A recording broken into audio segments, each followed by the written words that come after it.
రవి అనే వ్యక్తి ఒక సాఫ్ట్వేర్ కంపెనీలో కొత్తగా జాయిన్ అయ్యాడు. ఉదయం నుంచి సాయంత్రం వరకు చాలా కష్టపడి డ్యూటీ అయిన తర్వాత ఒక ఎలివేటర్ ఎక్కాడు. గ్రౌండ్ ఫ్లోర్ బటన్ నొక్కాడు. కానీ ఆ ఎలివేటర్ మాత్రం ఫ్లోర్లో ఆగిపోయింది. అలా మెల్లగా డోర్స్ ఓపెన్ అయ్యాయి. తన ఎదురుగుండా మొత్తం చీకటి. అక్కడ ఎలివేటర్ ఎందుకు ఆగిందో రవికి అసలేం అర్థం కాలేదు. సర్లే అని డోర్ క్లోజ్ చేద్దాం అనుకునే లోపు ఒక అమ్మాయి లోపలికి వచ్చింది.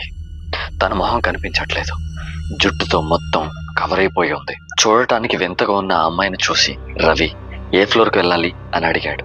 కానీ ఆమె మాత్రం ఏ సమాధానం చెప్పకుండా అలానే నించుని ఉంది. రవి డోర్ క్లోజ్ చేయకపోయినా డోర్ క్లోజ్ అయిపోయింది. ఎలివేటర్ మూవ్ అవడం స్టార్ట్ అయింది. రవికి అక్కడ ఏం జరుగుతుందో అసలు అర్థం కాలేదు. అంతలో ఆ అమ్మాయి రవి వైపు తిరిగింది. అప్పుడే అర్థమైంది రవికి తను అమ్మాయి కాదు, ఆత్మ అని.